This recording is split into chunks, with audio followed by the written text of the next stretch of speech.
There are certain things that I do in my photo studio that are different from other pet photographers, and some that I would say are actually a little controversial. Ooh, let's dive in. First of all, I'm Monique. I have Silverpaw Studio right here and founder of ProPetPhotog. I just finished a session. Let's set down the studio and we'll talk a little bit. You ready for this? I'm just kind of hoping this gives you permission to do things different in your studio as well. All right, number one is long ago, I used to meet people all over town. I would find out where they lived, where I was, where a convenient coffee shop would be, and I was running all over town, and it was just a massive amount of back and forth, and it wasn't working out. And finally, a friend of mine said, why don't you just set one coffee shop? This is before I had a studio. And I light bulb, oh my gosh, how great was that? So I set a coffee shop that was central to the towns I'm in, and they even have a meeting room that I could reserve, and that's where all my meetings were. That's where we went. And boy, did that help. That is something that I do different than I used to, and maybe you're doing that, kind of running around all over town. You could just pick one or two central locations, and that's just where you go for meetings. End of story. Oh, so much better. Along with that, the other thing I do different now than I used to is I set certain times for meetings. When I moved into this space a few months ago, I made a very conscious choice to have 2 days a week during certain hours that I will have studio meetings. Now, these are planning meetings, sales meetings, photo sessions, order pickup, those kinds of things. I set those to be Tuesdays and Fridays between 8 and 3. That's it.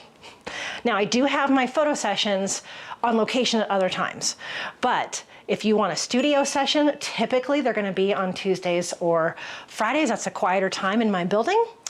And any of those other meetings, you're gonna meet right here, but only on Tuesdays and Fridays. That actually eliminates kind of overwhelm, like a decision overwhelm for people. So they know, oh, that's easy. I have an online calendar. They just go there, like these are the 6 dates or whatever it is for that week. I can make it work. And that's been amazing. Now, if those dates won't work, of course I will meet outside those times, but I know I'm already gonna be here during those times. Now, I have this studio space, but there's nothing that says that you can't do this too. Sometimes it helps our brains to say, this is the day I have meetings, and this is the day that I have photo sessions, and this is the day I edit. And sometimes that works good for our brains in particular. So it could work for you to set only certain hours. And it's kind of nice to have those boundaries. And then when people see that, it's so much easier to do the scheduling. Yes. This is one of the controversial ones. I share a proofing gallery with my clients. Yeah. What this means for my studio is that we do have an in-person sales meeting here at the office or on Zoom, so we're working through the whole order together. But 24 hours before that, I send in their confirmation of the meeting and an online proofing gallery good for 24 hours. This is watermarked. It's in my Pixie Set software, and I just turn off all functions except the little heart favorites. This has cleared things up so much with clients who say, oh, the other decision maker, maybe a spouse, couldn't be here for the sales meeting, or oh, I'm so overwhelmed, I don't know what to choose. Now I get a little of that, but this has really, really helped decision makers, because oftentimes what they'll do is they'll go through the gallery, choose their favorites, and then I get an email so I can put all those favorites in my sales software, ProSelect. I think it's still called that. And they cull it down to about half.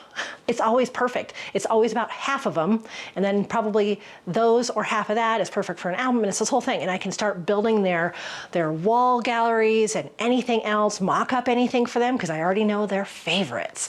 Love doing this. Now, the controversy around this is kind of old timers like me. We used to be like, oh no, we have to set them down in the studio and have this emotional moment and really emotionally manipulate our clients, which I don't like that. I don't want to have them sitting here crying and then have to make this huge decision. So It has helped immensely. My sales meetings are cut in half as far as time, so that helps me and my clients' schedules. And they often have a decision because I also send them my price and product page that they can go, oh, okay, so I've got these sizes and finishes available. Sometimes they even walk in knowing exactly, okay, I want this one for the wall and this one for here.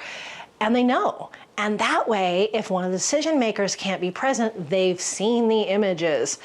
Now, if they reschedule their sales meeting, then we have a discussion, because I only want this up until the sales meeting, which is 24 hours. If it's within that kind of couple days or a week, I usually just kind of leave it up.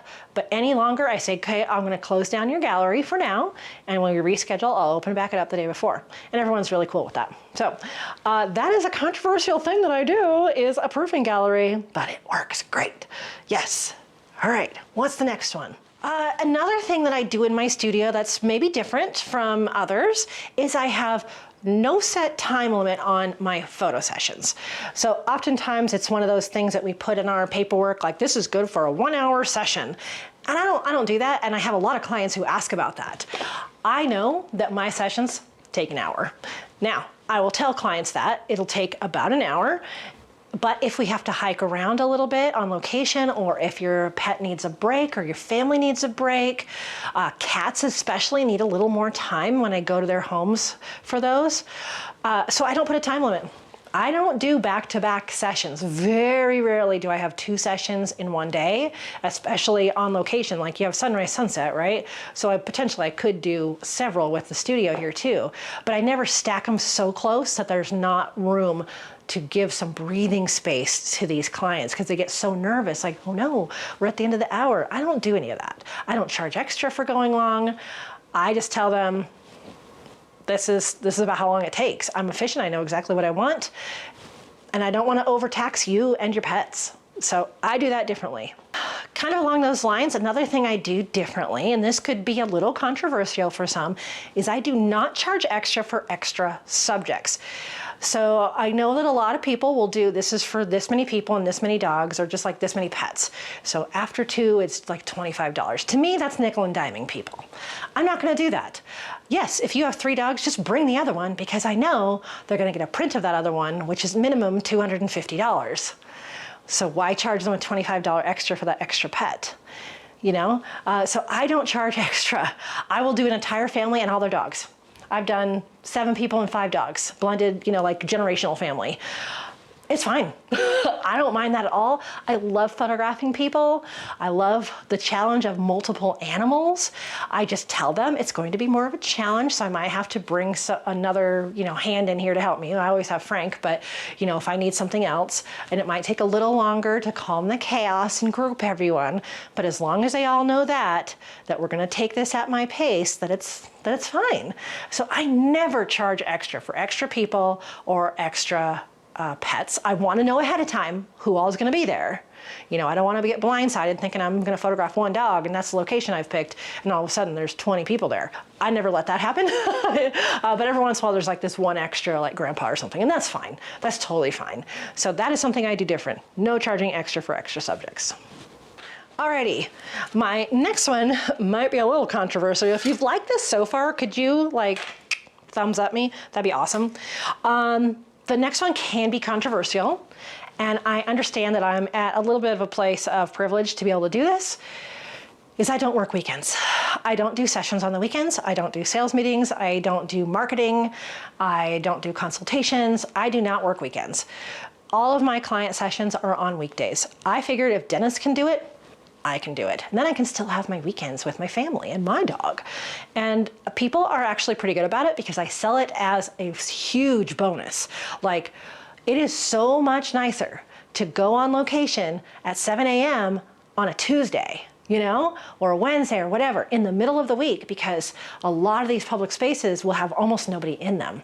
So it's way less stressful for the animals, and everyone really appreciates that. And it's very rarely that I need to shift things around. If someone has like really long 12-hour shifts and things, I will make an exception or past clients. But And the only other time I make an exception to this is in the fall. So October is when all of our leaves are yellow here in Colorado. And I know that's a short period of time that everybody wants. So I will do sessions all weekend, every weekend in October. I feel like that's kind of my season of sacrifice, if you will, because December will be quiet. So I will do that during the fall when we have all the pretty colors, because I just really want to fit everybody into the calendar. All right, what else do we have? Let's see. This one's controversial, okay? This one's controversial. Again, it's probably because my generation, just kind of the way we think. But I'm against the grain on this, honestly, is I do sell digital images. And I don't think there's as much teaching out there that you shouldn't sell them at all. And I just realized this a long time ago. People need digital images. And this is how I figure. They need pictures for now, for their scrapbooking, their social media, their cards that they're making. And then they need their legacy pieces. That's their canvas for the wall, their nice albums. So they have both of these needs. Why don't I fill them? You know, why is it always this big thing, the pushback? I give them kind of little medium res that they can print scrapbook size pictures, and it has my watermark in the corner. And I'm okay with it. They've spent the money on it and it's fine. And so what I'll do though, is my digital images start at the same price as my smallest print. I can't remember what that is right now. Like say, let's say $200. So yes, you can get a digital, but you could also get a print that comes with the digital. So most of the time people are like, oh, okay. Or if they really don't need it printed, maybe it's something they just want for work, the headshot kind of thing, then yeah, they'll buy the digital. So what I do is they get a digital with any big wall art they purchase, they just get that with it, or they can order it separately. And the difference I have is that my albums the digitals are priced separately because there's so many in here. There can be, 25 to 40 images in here, and that can add up. And so what I tell people is you can buy just the printed album, which a lot of people go for, but you can also add on all the digitals in this album for a bulk rate. And it's, significantly more, but that's why, because my digitals aren't cheap. So sometimes people take me up on that. A lot of times they want the printed, which is exactly the kind of clients I want anyway. So that's kind of what I do with digitals, is I will sell them. If they want them, they need them, of course I'll sell them. I have a hard drive full of pictures. Why wouldn't I sell them? Yeah. Let's see, what am I gonna do with this stuff? I guess I can kind of leave it there. So another thing that I do differently in my pet photography studio is I include people. I love photographing people. That was my original business model, was a portrait photographer. I love photographing people, and the way I see it is that we're always talking about the bond that we have between pets and people. Okay, well, we can't just photograph half of that bond, is how I feel about it. And so of course I love the pictures where they're like looking it up at each other or at the feet and all the interaction, and then pose stuff. Like, this is the whole family. It's so great to see the whole family on the wall.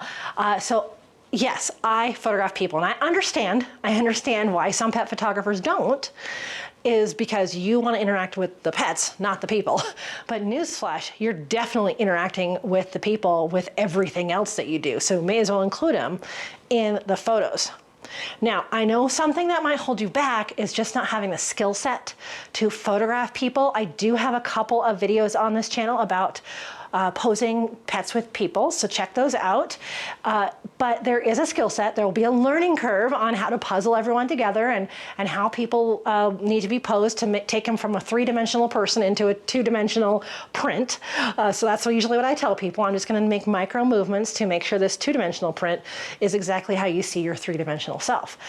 So anyway, I can go on because I love people photography with the pets, but I include that. And here's another huge reason, okay? Here's another huge reason, is people can't do that themselves. They cannot gather the whole family and the pets and take that picture themselves. They can't do it. They need us. They need a pro like us to take that picture for them. So that opens up this whole revenue stream. So picture the whole family portrait on the wall as a big print, and then on either side is an individual dog and an individual dog. So pretty. Yeah, so anyway, that'll up your sales. All right, I have one more thing that I do very different, but I'm constantly trying to tell people to do this, please do this, is I take behind the scenes footage. This is my GoPro. You can use your phone, doesn't matter. I have a little cold shoe, hot shoe mount that I put on top of my camera when I'm not using my flash, of course. So I got the foot, and I have actually a little half cage on my camera now, and so I can put this right on my camera, tighten it down, and then all I have to do is press record while I'm at a session and get behind the scenes. And I've never had anyone say not to do that. So I love it because it's great marketing, and they love to see these snippets of their pets later.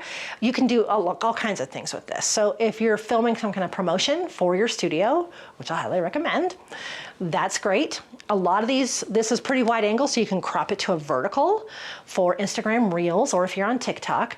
And the Reels are great because you can take a little snippet of that and then say, this is what the chaos was, and bang, here's the final image. Like, what?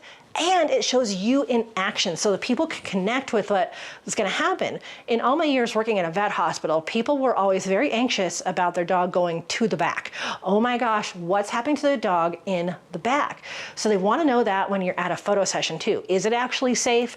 Are you going to have my dog do something they can't do? Are we going to have fun? How far are we going to walk? Like all these things. Does she know how to use this thing? So even just setting your GoPro or your phone off to the side to get some footage of you as well. Or oftentimes I will just turn the whole thing around and like get some footage of me like this, which is a blast. And you know, obviously for me, I share it with you all here on YouTube as well, and I have permission to do that. So I absolutely love doing behind the scenes video. And I think these would be also great to add as a in remembrance video. So if you're in business long enough, a lot of your clients' pets will, you know, pass away over the years, and they'll call you to get reprints of the orders they've had. Wouldn't it be nice to have a remembrance video for them as well? Yeah. All right, so those are the things that I do different and maybe controversial at Silverpaw Studio. Let me know what you do different, and if this inspired you to change up how you do things. I want you to do something that's comfortable for you and your clients, and is profitable and is efficient. Check all the boxes. And if it feels like you're going against the grain, go ahead and do it. It's what works for you, all right? I want you to be inspired. If you need permission, here it is. Do something different, do something controversial, make it your own. Okay, that's what I have for you today. Check out all these cool videos I've been working on for you about the business of pet photography in this playlist, all right? And I'll see you in the next video. As always, I wish you many woofs, purrs, and TREATS's. Okay, bye.